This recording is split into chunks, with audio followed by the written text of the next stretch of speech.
Salut les amis. Je suis sûr que vous avez entendu plus d'une fois que le dioxyde de carbone provoque le réchauffement climatique.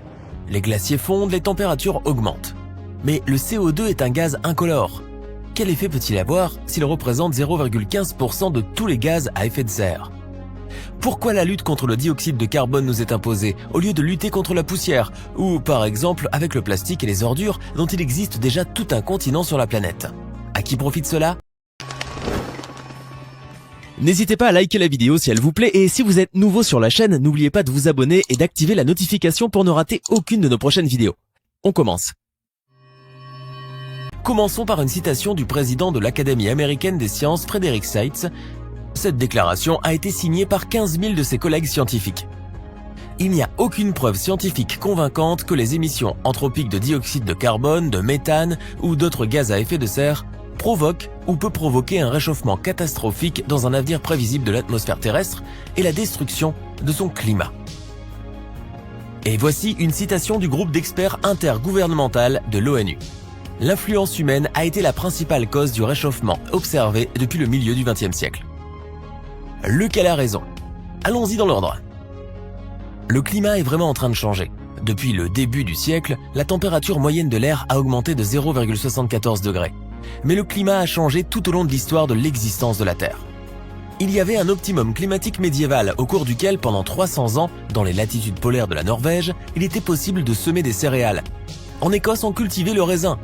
Et aujourd'hui, le Groenland, enchaîné dans les glaciers, était une colonie norvégienne habitée prospère.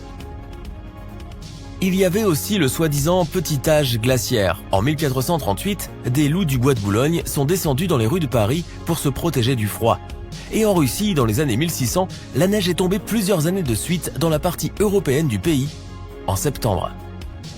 Ainsi, les climatologues ne nient pas que les changements climatiques existent depuis toujours et continueront à exister.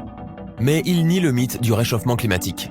La planète est un système exceptionnellement équilibré. L'humanité n'affecte pratiquement pas ces processus.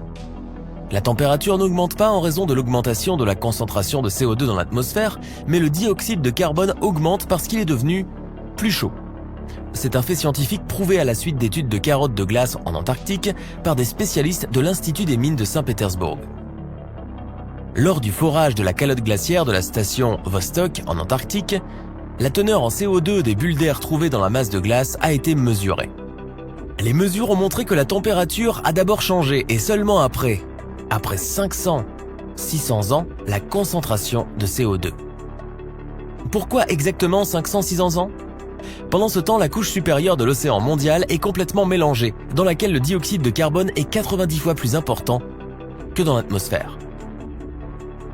Au fait, à propos de l'océan, il y a toute une théorie sur le climat, que les océans du monde se réchauffent, et c'est la pire des choses car cela provoque la fonte des glaciers. Mais les faits suggèrent le contraire.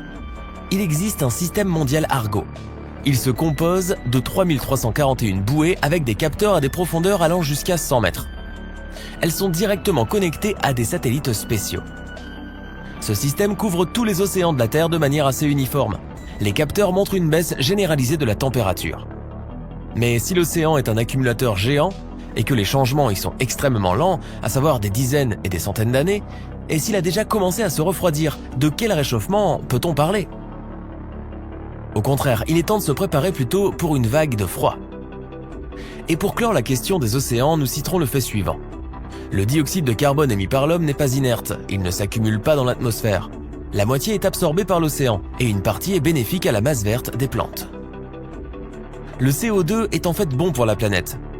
Le même professeur, Frederick Seitz, a écrit « Il existe des preuves solides que l'augmentation de la teneur en dioxyde de carbone dans l'atmosphère est bénéfique. L'augmentation de la concentration de CO2 grâce à une meilleure photosynthèse augmente la productivité agricole et aide à restaurer la masse végétale dans les zones déboisées. Il existe un tel paramètre scientifique, la superficie de la feuille continentale. Ainsi, cette zone, selon 3 ensembles indépendants de données satellitaires, s'agrandit avec une augmentation du dioxyde de carbone.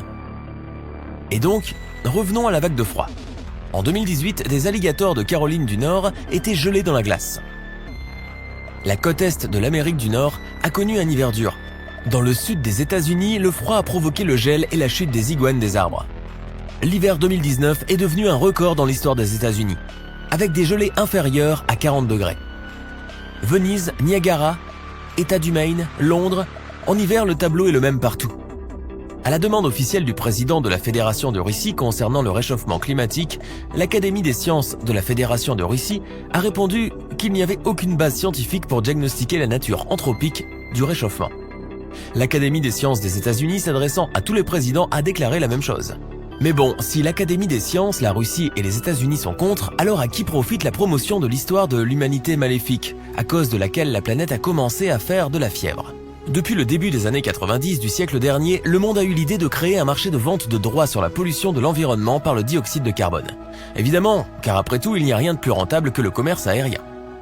En décembre 97, 159 pays ont signé au Japon le soi-disant protocole de Kyoto, un document supplémentaire à la Convention cadre des Nations Unies sur les changements climatiques de 1992. En 2005, les parties au protocole ont approuvé ces mécanismes et des échanges de quotas sont apparus en bourse. Au cours de la première année de négoce des prêts de Kyoto dans l'Union européenne, les quotas ont été vendus pour 7,2 milliards d'euros.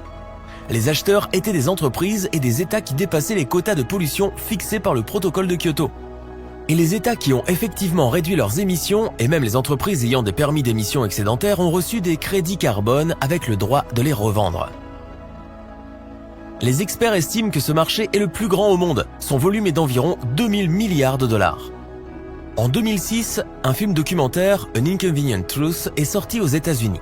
Le discours médiocre d'Al Gore sur le réchauffement climatique reçoit immédiatement un fort soutien dans la presse. En novembre 2006, un documentaire ennuyeux d'1h30 a rapporté plus de 20 millions de dollars au box-office. En février 2007, il a reçu 2 Oscars. Et en octobre, Al Gore et ceux qui ont participé à la réalisation des experts du film reçoivent le prix Nobel de la paix. En moins de 6 mois, le retraité oublié Al Gore, grâce à la promotion organisée d'en haut, devient une superstar mondiale. Le principal visage de la lutte contre le réchauffement climatique. Dans le même 2017, Gore était parmi les partenaires du plus grand fonds de capital risque californien. Et à peine 2 ans plus tard, en 2009, ils ont commencé à écrire sur lui comme le premier milliardaire vert.